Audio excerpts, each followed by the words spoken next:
So friends, I don't need to tell you there's a lot of darkness out there, a lot of Trump-induced darkness. So what do you say we take a few minutes this weekend and talk about some of the points of light, because they're out there as well. Let's talk about that, because justice matters.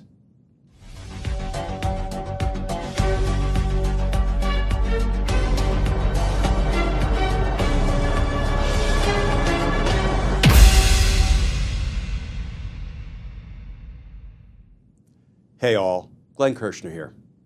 So friends, let's do a short video on this cold February weekend here in Washington, D.C., and let's take on 3 points of light.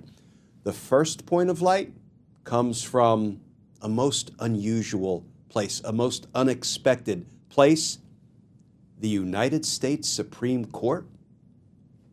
Who would have guessed? Here is the new reporting. This from CNN. Headline, Supreme Court rules that government watchdog fired by Trump may temporarily remain on the job. Let me be more direct about it.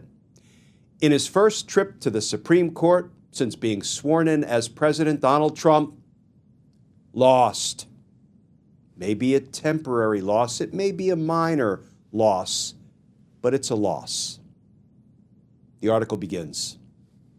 The Supreme Court on Friday dashed President Donald Trump's plan to immediately fire the head of an independent agency that investigates whistleblower claims, allowing Hampton Dellinger to remain in the job through at least the middle of next week. By declining to back Trump's emergency appeal, the conservative court nominally sided with Dellinger, who President Joe Biden appointed in 2024 to lead the Office of Special Counsel for a 5-year term, but who White House officials fired in a brief email days after Trump returned to power. So that's point of light number one. Point of light number two, a federal judge in New York, Judge Dale Ho, appointed an attorney to represent the interests of we the people in the Mayor Eric Adams case. This headline from Politico, judge taps top Supreme Court lawyer to present adversarial arguments on DOJ's bid to drop Eric Adams' case. Or, as the New York Post said, even more directly, judge appoints attorney to fight DOJ's bid to dismiss historic case. So friends, that's point of light number two. Point of light number three. As you already know, Kash Patel was confirmed as director of the FBI. No, that's not the point of light. But if Kash Patel brings his enemies list with him to the FBI and tries to direct the special agents, the good men and women of the FBI, to open criminal investigations into Donald Trump's enemies, even though there's no evidence of wrongdoing, there's no evidence of criminal conduct, there is no adequate predication, enough evidence, that's the standard to open an FBI investigation, we can expect a point of light from inside the Federal Bureau of Investigation, as I recently discussed with Jim Acosta on his Substack. And let's add some of the more frivolous things that I think reflect poorly on him.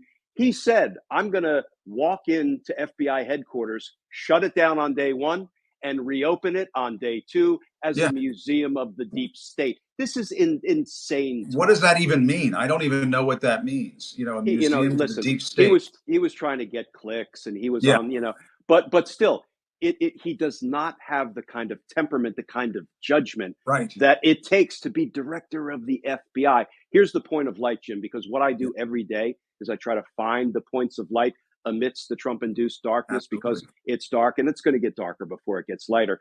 One of the points of light I could find in this legal development of Kash Patel being confirmed, I have to admit, I had to close one eye, squint with the other, and turn like this to find that very faint point of light. It's that good men and women of the FBI will not, in my opinion and experience, obey unlawful directives from Yes. an FBI director. If he says go after Donald Trump's enemies and there is no adequate predication, that's a fancy term for enough evidence to lawfully open a criminal probe.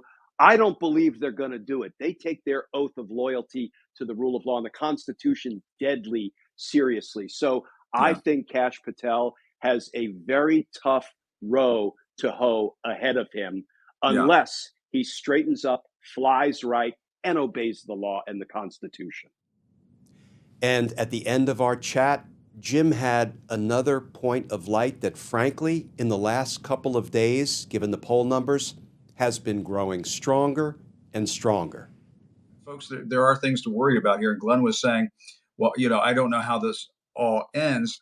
I do think we got an early indication as to how some of this may start winding itself down, and it's going to take some time. I'm not going to lead you down the primrose path here, but the Washington Post indicating today that the polling coming in for Donald Trump is starting to move in the wrong direction for him. There were folks making a great deal of hay out of the CBS poll from a couple of weeks ago and so on.